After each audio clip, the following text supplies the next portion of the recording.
Yo, what is poppin', maniacs? We're back again with another reaction video, guys. Look, man, we have geography now. We have Botswana in the building, man. If you're from Botswana, go ahead and smash that like button. Comment down below if you're from Botswana. Shout out to Botswana in the chat, man. We're about to go ahead and check out this video, man. We're about to learn a little bit about Botswana. Man, if y'all new to the channel, go ahead and smash that sub button. On the road to 500,000. Let's go ahead and check this out, man. Bling bling, welcome to Diamond Town, Africa. It's time to learn geography now! Hey everybody, guy I'm your said host, Paul bling, Barbato. bling. If there was ever an African comeback kid, Botswana would definitely fit that title. But first, yeah? you know the drill. Let's dissect the flag. The flag.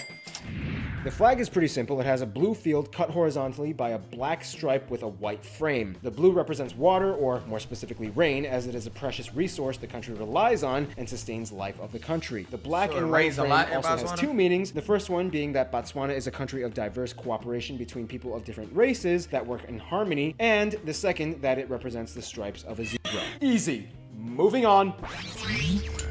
Oh.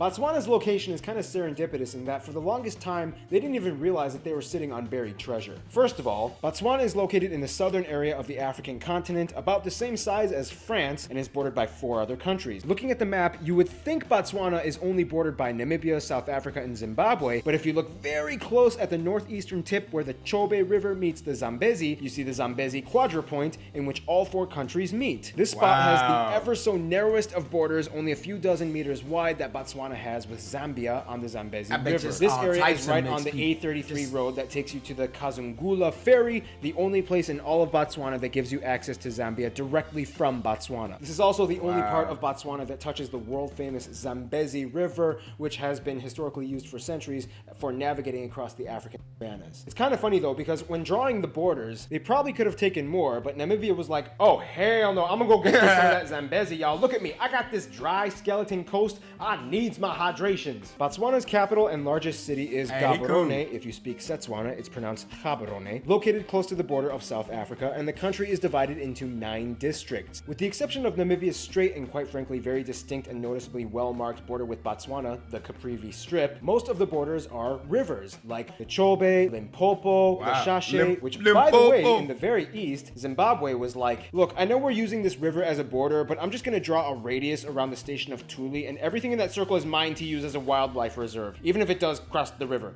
Okay, a wildlife reserve. Okay, you can have it, Zimbabwe. Otherwise, Botswana is pretty open and free. As the 3rd least densely populated country in Africa, it's a haven for nature and safari enthusiasts. Ooh, good opportunity to transition. It's a YouTube premium, Botswana y'all. doesn't just have a bunch of open land, but also a bunch of exceptionally unique land, unlike anywhere else in Africa. First off, the country is generally flat, and about 70% of the country is dominated by the semi-arid Kalahari Desert and dry savannas, especially in the west part of the country. Bro, every Whereas time the he east- shows this part of the map, I just be feeling like it's gold right there. I don't know why. What is that? Like, why does that look so shiny? Why does it look like gold?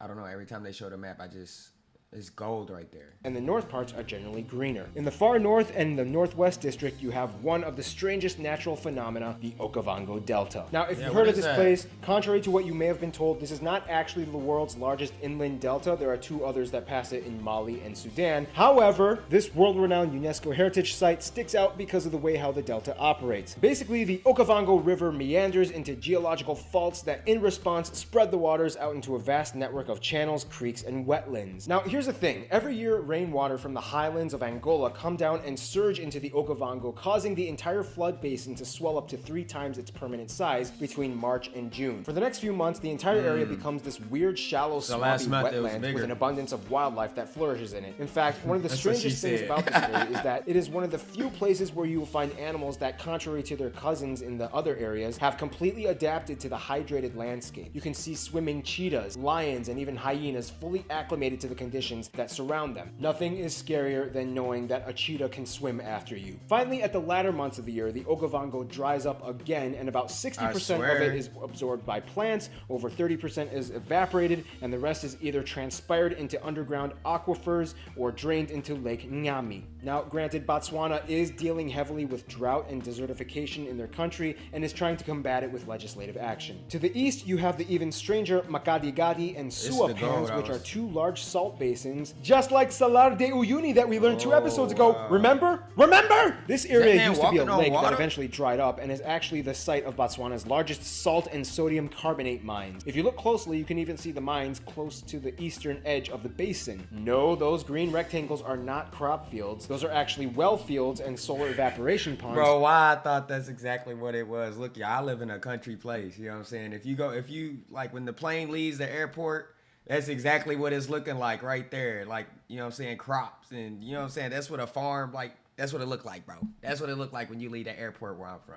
Fields. Those are actually well fields and solar evaporation ponds filled with water that are used to process and calcify the minerals in the mines. Speaking of mines, since the 1980s, Botswana has actually been the world's largest producer of gem diamonds. 5 diamond mines have opened up since independence, and the world's richest diamond mine is found in Jwaneng. The diamond industry has actually played a huge role in the past and in today in the development of the economy and people's lives. Now let's talk about that.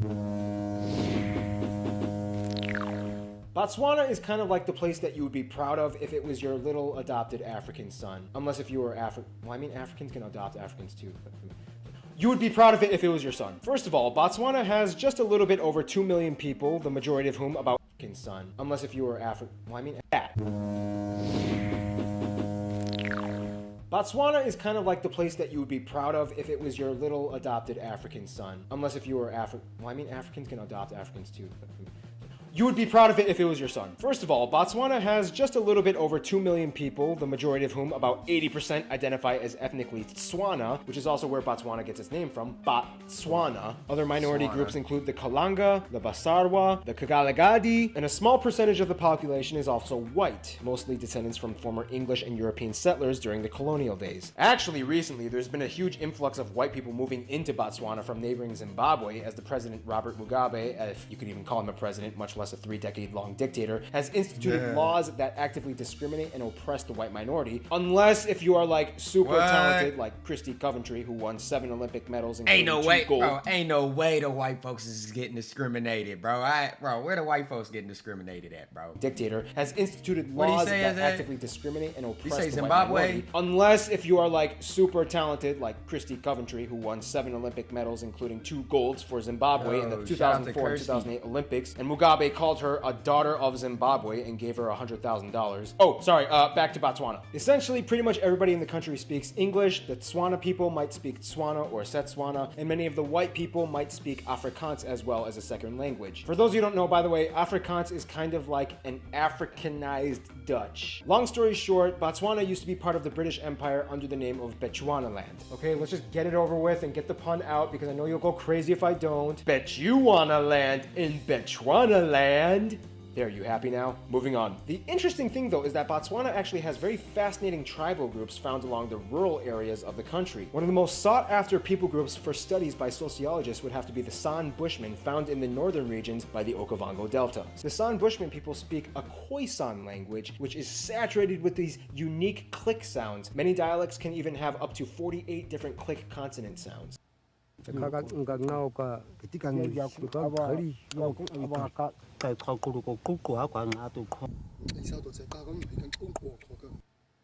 country operates in a democratic parliamentary republic with a president as a head of state. You know, in fact, according to Transparency... My aunt actually had a boyfriend that talked like that, bro. And I was just curious to know, like, what does one of those mean? You know what I'm saying? Because I was young. I just heard... like what they were just doing, bro. I was just so confused, bro, hearing him talk.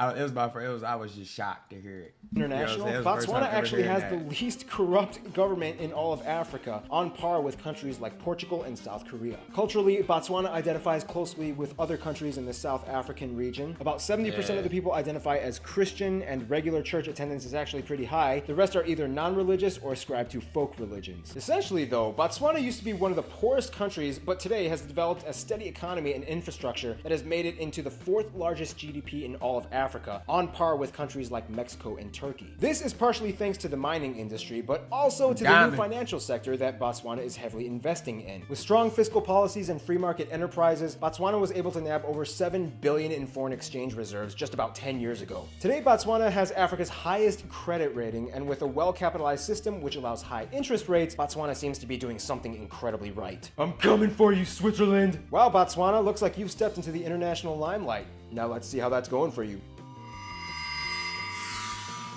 Now, when it comes to friends, Botswana kind of has like this weird seesaw effect in which they like groups of people that typically don't like each other. First off, we have Russia and the US. The US is not only a huge partner with multiple embassies and consulates for each side, but so far is also the largest provider of aid in medical relief, and especially in the HIV and AIDS division amongst the residents. Peace Corps professionals consistently stop by and even help build facilities, as well as develop and train native Botswanans to tackle the issue. Nonetheless, Russia is actually seen as a little bit more favorable to the Botswanans. Russia swooped right in shortly after independence and was one of the first countries to acknowledge Botswana as a nation, just like they did with Angola and Benin. Are you kind of seeing a pattern going on here? They hit it off really well early in the game. Russia maintains numerous trade policies and educational cooperation agreements with them, and to this day each side has embassies and consulates. Botswana was kind of seen by Russia as like a potential breeding ground for communist ideologies. However, unlike Angola and Benin, the whole thing never really kicked off, and eventually they became a democratic republic, but still maintained good relations, and to this day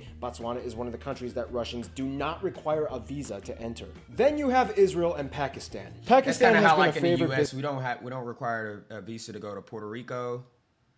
That's the only one I can name off the top of my head is Puerto Rico. We don't need a visa to go to Puerto Rico. We can just go. Business partner and has built ties with Botswana for years, and even has overseas embassies in Beijing and Yemen for each other. However, Israel also has cooperation agreements and invests heavily in the irrigation sector to help Botswana fight its desertification problem by suggesting models that have worked for their own country. Israel is also facilitating the development of the Botswana International University of Science and Technology. Finally, you have what Botswana would consider their best friends, Namibia and South Africa. These three countries go way back. First, South Africa used to have some drama with Botswana, but today is really close and has signed numerous agreements in tax, agriculture, health, transport, and more. A huge portion of the Botswanan economy is dependent on South Africa, and culturally they resonate pretty close as they were both parts of the British Empire. Namibia, though, is really close to Botswana too, but remember, Namibia kind of broke away and became independent from South Africa. So here we have a country and another country that used to be part of that country being friends with this country. It's kind of like going to a party and realizing your ex-wife is there. Nah, but relations between South Africa and Namibia are fine. Soon after Namibia's independence, Botswana was one of the first countries to shake hands and sign treaties. The only issue is that Namibia once scared the crap out of Botswana because they almost planned on deferring the water from the Okavango River away from the basin to help irrigate their land, which would destroy the whole delta. Luckily, the plans were diverted. In conclusion, Botswana is like the little African country that accidentally got blessed and then ran with it. Stay tuned, Brazil is coming up next. Man, hey, Geography peeps, so it's like 2 a.m. and I'm... Shout out to Botswana, man. Look, man, if there are any other Geography Now videos I should check out, comment them down below. Hope you guys enjoyed my reaction. You know what I'm saying? My commentary to this one. Link to this video will be in the description. If you guys want to go check out the channel, check out any other videos on the channel. Link to it's in the description. Hope you guys enjoyed it. Stay tuned for my next one, y'all.